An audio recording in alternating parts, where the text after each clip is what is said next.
rabaisser pour qu'elle soit élevée. Amen. Amen. Il faut une tête comment? Pour qu'elle soit élevée. Parce que si on dit, l'Éternel élève ma tête, il va élever, il élève haut ma tête, c'est qu'à la croix, il y a une douleur. Dis, il y a une douleur. Parce que si ta tête est élevée, la tête de Jésus s'est rabaissée. Parce que la Bible dit qu'il a réduit l'âme. Quand il a réduit l'âme, sa tête s'est abaissée. C'est quand la tête de Christ à la croix s'est abaissée que la Bible dit dans Colossiens 2,14 qu'il a effacé l'acte dont l'ordonnance nous condamnait, il suscitait contre nous et il a détruit en le clouant à la croix. C'est quand il a baissé la tête après avoir expiré que cette personne de gloire a été infligée. Quelqu'un dit Amen. Amen. Donc, si réellement la tête de quelqu'un ne s'est pas rabaissée, Dieu ne peut pas lever ça. C'est pour cela que la Bible dit, même celui-même qui n'a pas commis péché, il a fait péché. La Bible dit dans le livre de Romains, tous ont péché et sont comment? Privés. Privés. Privés. Ça veut dire, il y a des choses que Dieu veut faire. Si Dieu veut élever ta tête haute, que ta tête est déjà élevée par toi-même, il va rabaisser ça d'abord. Amen. Parce que toi, tu ne peux pas élever ta tête comme Dieu va l'élever pour toi. C'est quand lui-même il va élever cette tête. Il dit, c'est que Dieu, si Dieu a fait, qui peut défaire? Si Dieu a attaché, qui peut détacher? Si Dieu a dit oui, qui peut dire non? Mais si toi-même tu as levé ta tête, quelqu'un peut abaisser ta tête. Mais si Dieu lui-même a levé la tête, personne ne pourra lever. Donc si toi ta tête est levée, ça empêche Dieu de lever ta tête. Donc pour que lui, Dieu il va élever ta tête, il va la rabaisser d'abord. Pour recommencer. Et c'est ce que Dieu a fait. Christ, il était sur terre, opérant les signes et des merveilles. Dieu, arrivé à un moment, voulait répandre la renommée de Christ, mais en clouant Satan à la croix. Souvenez-vous, c'est ce qu'il vous chantait à la croix. Jésus a tout payé. Mais pourquoi on dit à la croix? Mais tout ce temps, tous les 3 ans et demi, il a fait sur la terre. Il n'a pas manifesté le divin sur la terre. Mais pourquoi c'est à la croix? Tout simplement à la croix, il a expiré. Et quand il a expiré, sa tête s'est rabaissée. Et quand sa tête s'est rabaissée, ça a donné un mouvement divin dans les cieux pour préparer que Christ soit plutôt élevé. C'est pour cela qu'après la résurrection de Jésus-Christ de Nazareth, sa renommée s'est accrue au-delà même de ces 3 ans qu'il a travaillé sur terre. Alléluia. Amen. Je vais l'introduire avec Christ. On va aller avec un autre texte biblique dans Jean 9, verset 1 à 15. Et je vais rappeler qu'il faut une tête rabaissée pour qu'elle soit élevée. Toi, tu aimes pleurer sur ta situation, tu vas comprendre. Je vais vous dire une chose, si vous n'êtes pas spirituel, vous allez passer hors plaque. Pourquoi? Parce que les gens ne comprenaient pas Jésus, parce que c'était un homme spirituel. Même Jean-Baptiste ne le comprenait pas.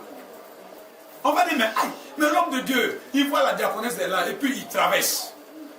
Mais vous ne pouvez pas comprendre. Vous ne pouvez pas voir ce qu'il voit. Alléluia. Amen. Les gens se sont plaints à Jésus. On dit, mais pourquoi Jésus? Lazare, ton ami, est malade. Pourquoi tu n'es pas allé le voir? Un ami, quand il ne se sent pas bien, la première des choses, c'est aller le visiter quand il se sent mal. Quand il est malade, non? Jésus est parti? Non. Il n'est pas parti. Les gens n'ont pas compris. On dit, mais on avait dit, mais non, où est le souci?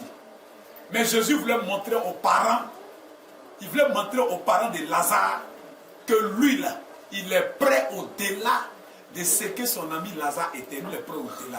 Quand Lazare allait jusqu'à la mort, c'est là qu'il va se barrer maintenant. Il fallait comprendre les choses de l'esprit. Jésus vit en passant un homme aveugle de naissance. Aveugle de quoi?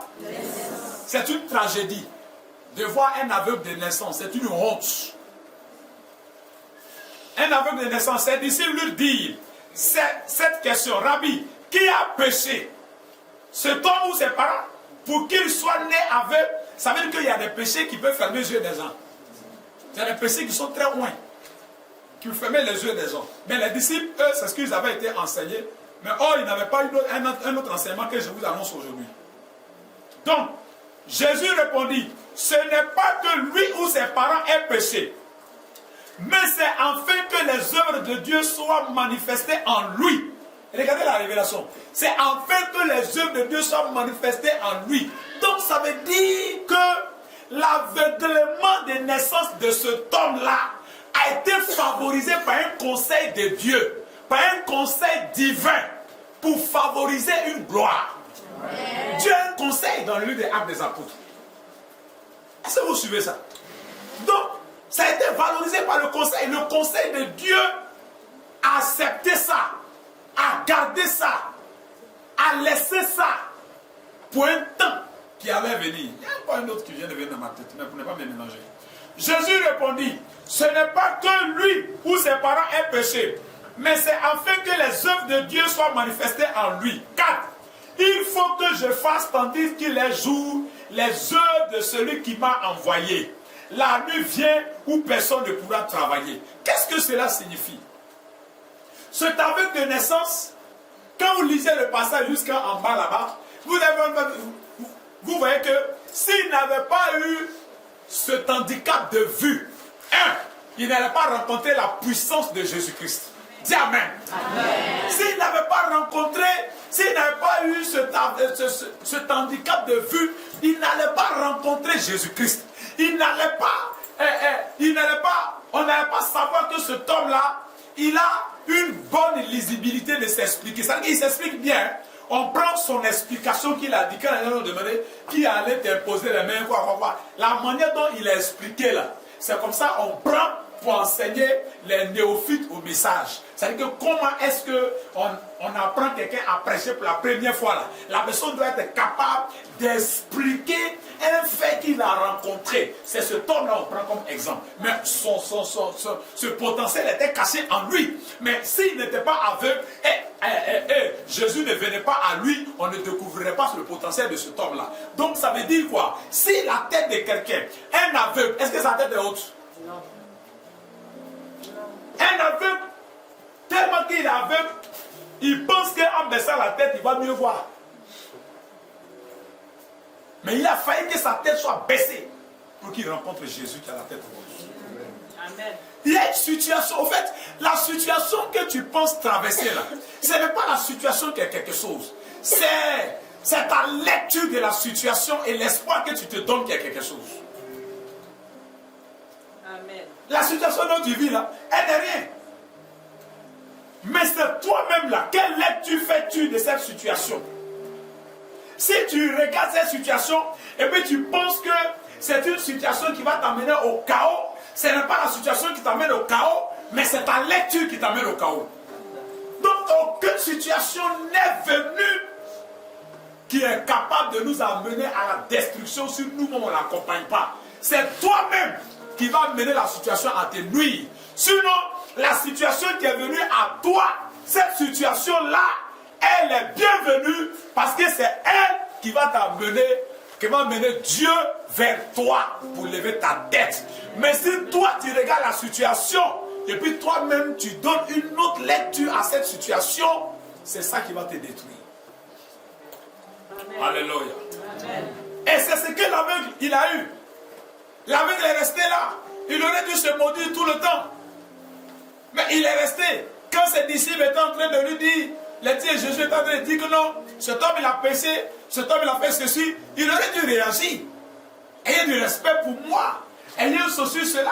Mais il n'a pas détoqué. Il a gardé son silence parce qu'il y avait quelqu'un qui était auprès de lui qui était capable de lever la tête, de lever sa tête. Et c'est la même chose que Anne a rencontré. Anne est restée longtemps avec un handicap qu'on appelle la stérilité. Non seulement Anne, ce n'est pas stérilité seulement, non. La Bible dit la coépouse de Anne la mortifiait. C'est grand frère de moquerie. Mortifier quelqu'un. Ça veut dire tout le temps, la petite l'insultait dans la maison. Même pour le pont. Mais toi, tu n'arrives pas à coucher. Ça fait très mal. Mais regardez ce que Dieu va faire. La tête d'Anne était rabaissée. Rabaissée, c'est la honte. Non, je suis aimé par mon mari. On fait quoi avec ça? Si tu es aimé par ton mari, pourquoi tu ne peux pas faire? Pourquoi tu ne peux pas prendre grossesse et puis ça n'a qu'à passer un jour? Mais elle souffrait, elle avait la tête baissée. Elle avait la tête baissée. Mais sa co-épouse, qui n'avait pas la tête baissée, dont sa tête était élevée par elle-même, quand le jour que Dieu a rencontré Anne, dans le temps qu'il a traité de rencontrer ce matin, quand il a rencontré Anne dans le temps, la Bible dit il a levé la tête haute de Anne. Le seul enfant que Anne a eu dans son ventre a dépassé tous les enfants de sa co-épouse. Mais il a fallu que la tête de Anne d'abord soit rabaissée. Amen. Et Anne a accepté, Anne allait dans la présence de Dieu. Anne n'a pas fait parade. Anne n'a pas fait comme toi. Si tu me cherches, tu vas me trouver. Anne aurait dit, tu la fermes. Tu me parles encore, je te fais la peau. Parce que je suis la première dans ce foyer. Mais Anne a dit non. Je sais que ma tête est rabaissée. Mais j'irai dans la maison de Dieu. Amen. Lui seul pourra lever ma tête. Amen. Toute personne, dans la Bible, il y a plus de 6 à 7 femmes stériles. C'est Mika seule qui est morte dans la stérilité parce qu'elle a offensé Dieu et offensé l'homme de Dieu et elle ne s'est pas repentie. C'est à cause qu'elle est morte comme ça. Sinon, il n'y a pas une femme qui va dire qu'elle est stérile jusqu'à elle ne va pas. Non, ne croyez pas à ça. Alléluia. Le troisième exemple que je vous propose ce matin. Jean 12, verset 24. Ça, c'est Jésus qui parle encore. Regardez, la situation que tu traverses là, il y en a qui souffrent plus que toi. Il y en a plusieurs même qui souffrent que toi. Mais merci. Le souci, c'est quoi? C'est que pour toi là, c'est toi qui augmente ça. Allez, tu me suis. C'est toi qui augmente la situation. C'est toi qui donnes. Il y en a même là qui donnent à manger à leurs problèmes, à leur situation. Quand ils ont une difficulté, ils donnent à têter ça matin. Quand ils ont une difficulté, non, oh, c'est ici. Au fait, ça va passer. Nous-mêmes dans notre famille, c'est comme ça. C'est-à-dire que, tu vois, donc, ça vient ici, et puis ça vient ici. Dans notre famille là, souvent on a des douleurs de tête. Parce qu'il faut laisser. Après ça va passer, mais après ça va revenir. Quand on met à une manière, ça va. Papa, c'est bon, non. C'est bon. Ça va, Mathieu. Ça ne peut jamais partir. Ça comme ça, c'est un peu. Et puis on ne dit pas. D'ici 10 ans, on va mourir.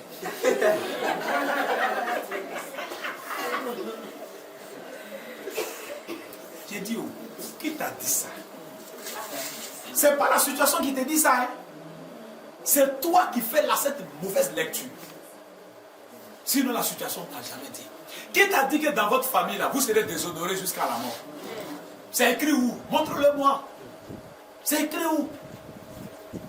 C'est écrit où que tout votre enfant que vous allez faire, et tous ne doivent pas, tout le monde doit réussir, mais un seul ne doit échouer. C'est comme il y a une lecture qui dit, on dit que non, les enfants des pasteurs, c'est souvent, Abraham dit les enfants des pasteurs, il y a souvent un qui sera faux. Je lui ai dit, n'a pas montré où c'est écrit.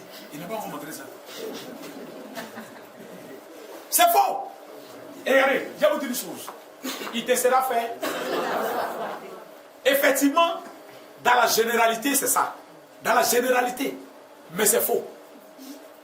C'est un mensonge de qui? C'est même pas du diable, c'est un mensonge de l'enfer. C'est un mensonge de l'enfer. C'est écrit dans le tableau de l'enfer. Maintenant, quand toi tu vois, tu dis, ah, attends, j'en ai combien? J'en ai 5. Si j'en ai 5, ok, donc il y a 4 qui seront bons. Donc tu as déjà classé. Et puis la loi de l'enfer va s'accomplir. C'est faux. Et les pasteurs croient à ça. Avant que j'ai vu dans le thème de la Bible, là que Dieu me pardonne, qu'ils ont parlé de la stérilité, ils ont fait le commentaire. Le commentaire là, j'ai souligné, puis j'ai écrit, j'ai prié. Il dit non, la stérilité, même si vous êtes dans une position de stérilité, mais vous pouvez quand même, vous pouvez avoir des enfants adoptifs. J'ai dit, papa, je me suis mis un jour dans mon bureau, j'ai dit, Seigneur, je ne suis pas d'accord sur ce que les pères ont dit. C'est pas normal. C'est pas normal. C'est pas normal. Ça, je refuse. Ça veut dire que ça laisse à croire qu'il n'y a pas de problème. que ça peut arriver. Non! Oh,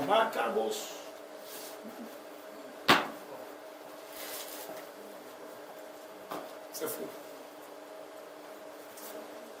Je sais que tu peux faire 10 ans de position de stérilité, 20 ans même, mais tu ne mourras pas stérile. Oh, donne un bon amen à ça. Si dans votre famille, les gens ne peuvent pas travailler et être aisés, ce n'est pas normal. Est-ce que c'est ce que Dieu a dit? Ah. C'est que papa n'a pas dit, pourquoi on croit ça? Il dit qu'on ne trouve dans ma maison aucune femme stérile. Ah. Papa a dit, il était saoulé quand il a parlé. Ah. C'est pas normal. Lisez la Bible. Ce que Dieu n'a pas dit, ne croyez pas ça. Amen. Donc toi tu déclares que dans mes enfants, aucun ne sera pervers. Aucun ne va dévier. Je passe pas au Makaba. Dieu, Yeshua Mashiach, il dit, Jésus a dit, tout ce que tu m'as confié là, tout ce que tu m'as donné là, je te les confie. C'est-à-dire que j'ai gardé tout ce que tu m'as donné. Il y a un qui s'est dissocié, mais c'est parce que c'était dans le plan de Dieu qui s'est dissocié. Tout ce que tu m'as donné, moi je te les confie. Mais là, la famille de Jésus, là, quand Jésus est à la croix, là, Jésus n'a pas perdu une seule de ses familles. À la croix, il a casé sa maman à Jean-Baptiste. À Jean. À la croix, il a casé sa mère. Il a casé sa mère. Il dit, femme, voilà ton fils. Il faut gérer ça. Jésus à la croix, là, aucun de ses frères, même Marie a frappé après Jésus. Il y avait des frères. Eux tous étaient bien placés.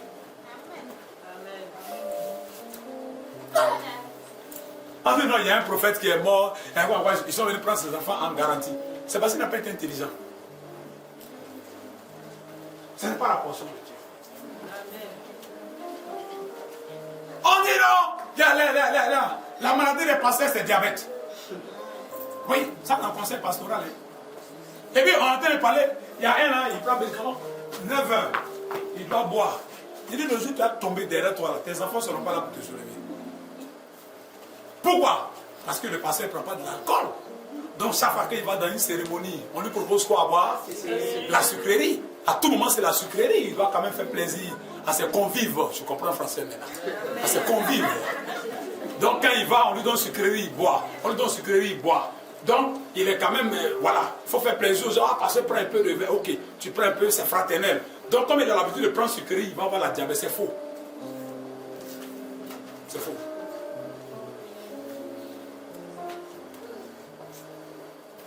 On est dans ta famille, il y a une maladie qui est dans votre famille.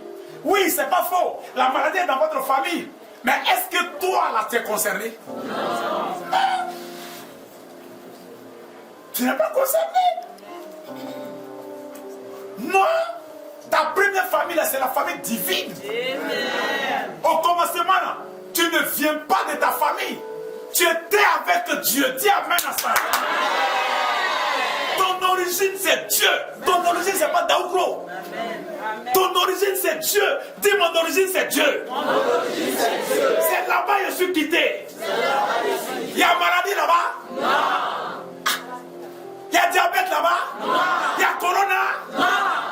Est-ce que vous savez que corona même là, corona tue ceux qui... On dit Covid.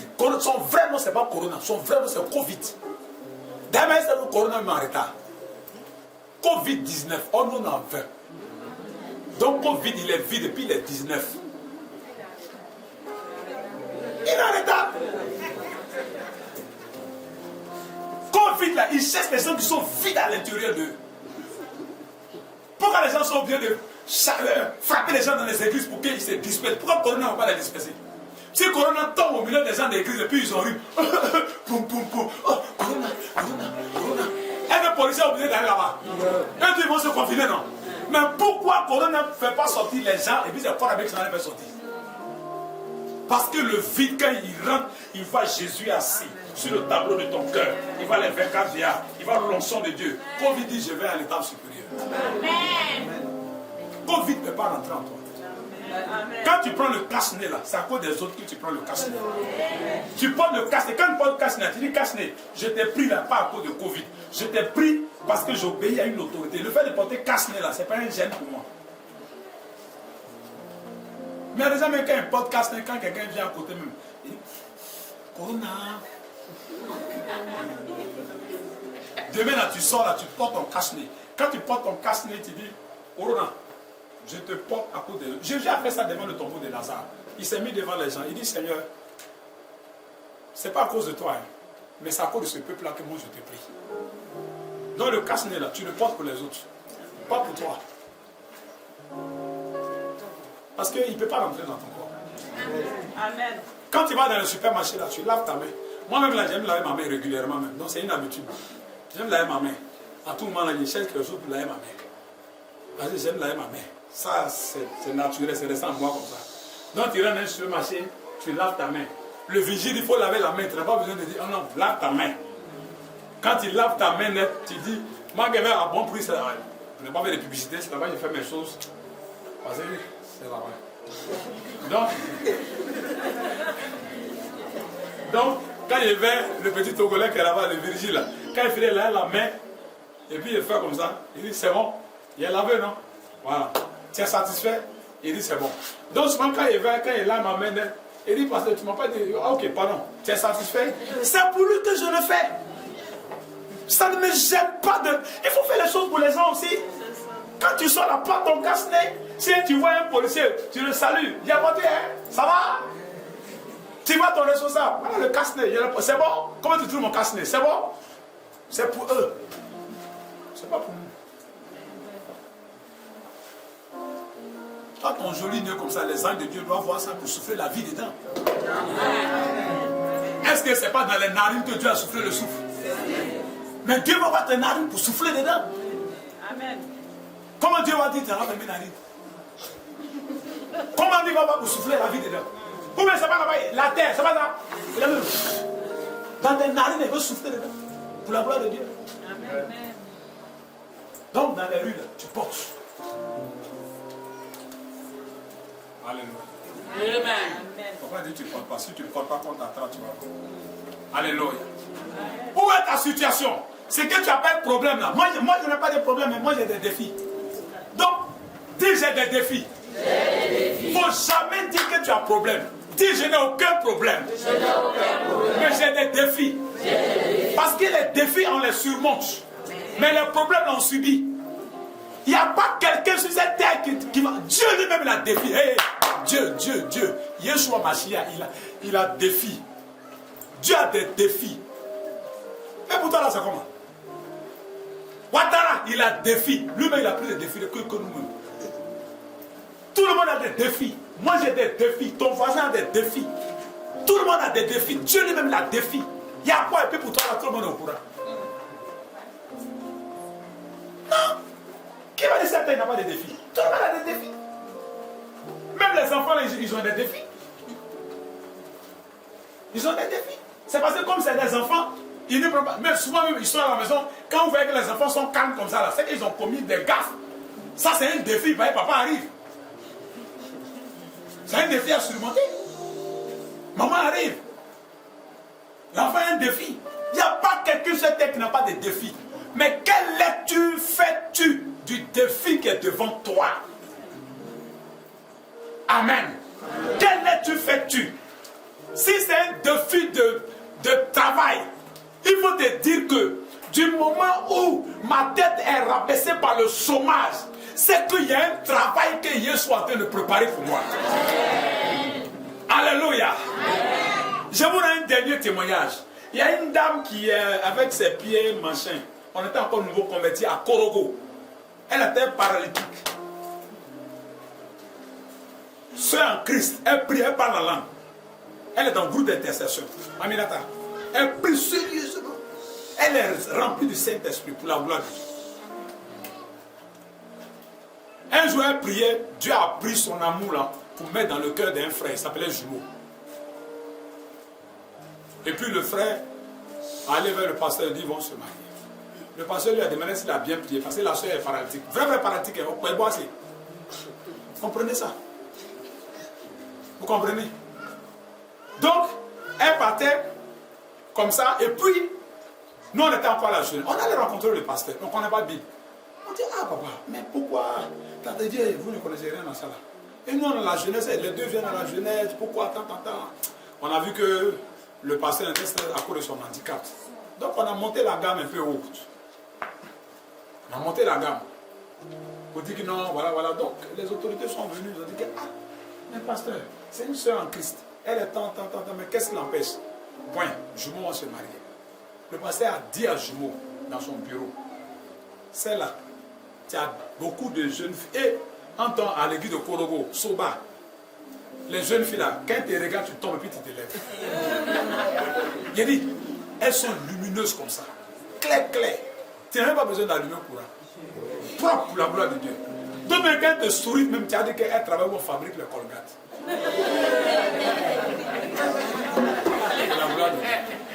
C'est dans ça la jumeau a vu, il allait prendre une femme paralytique. Lui là, il veut s'amuser à la petite. Le pasteur n'est pas d'accord. En fait, le pasteur a raisonné de façon charnelle. Donc, c'est comme ça que non mais voilà, ils sont allés. Le jour du mariage, on n'a pas invité le préfet, il s'est invité.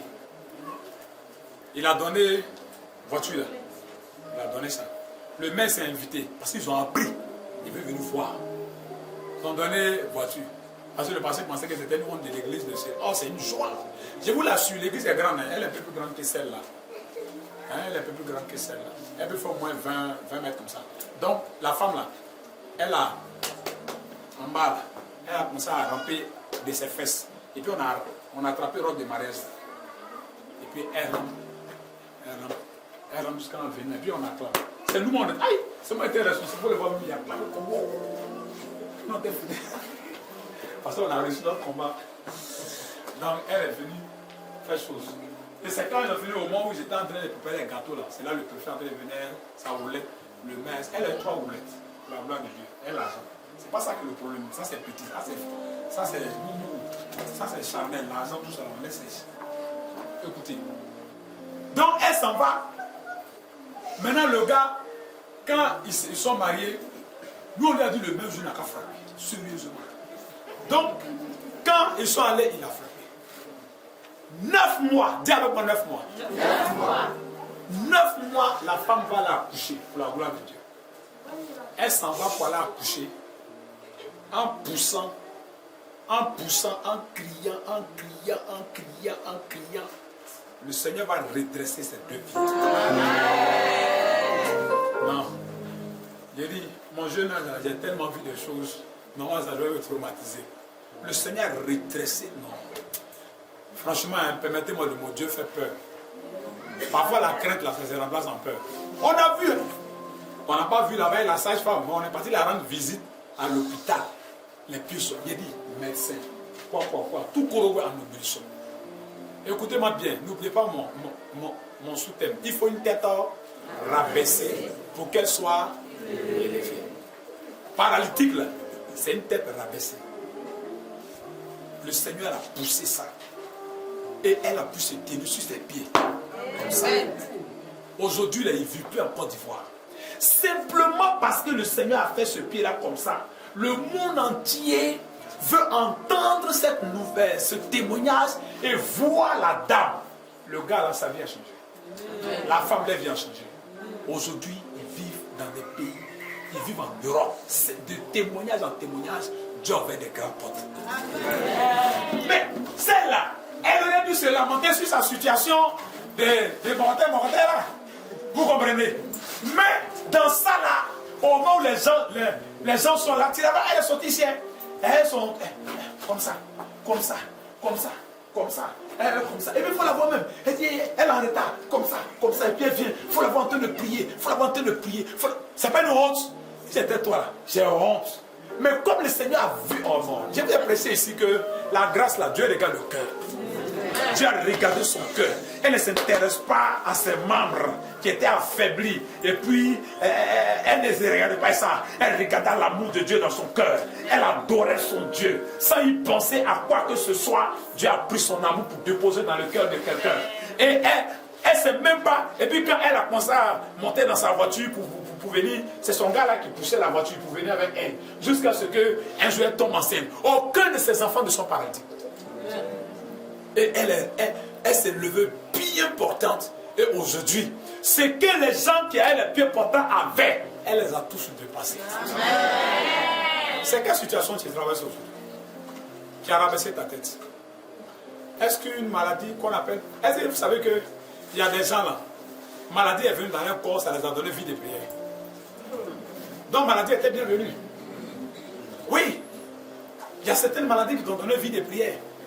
Il y a certaines situations que tu es en train de traverser aujourd'hui là. Il faut garder simplement ton écoute à Dieu. Il faut prendre cette situation telle qu'elle est là pour venir adorer Dieu. Tu vas voir qu'un jour tu te souviendras de ce message. Pour dire que ma tête était rabaissée. Mais je n'ai même pas tenu compte de la situation dont je vis. Mais j'ai tenu compte de l'adoration que je dois donner à Christ. Et comme je lui donnais adoration sans tenir compte de mon défi que les gens appellent problème, l'Éternel a levé ma tête. Amen. Ça sera ta portion aussi de dire bon amen. On acclame le Seigneur.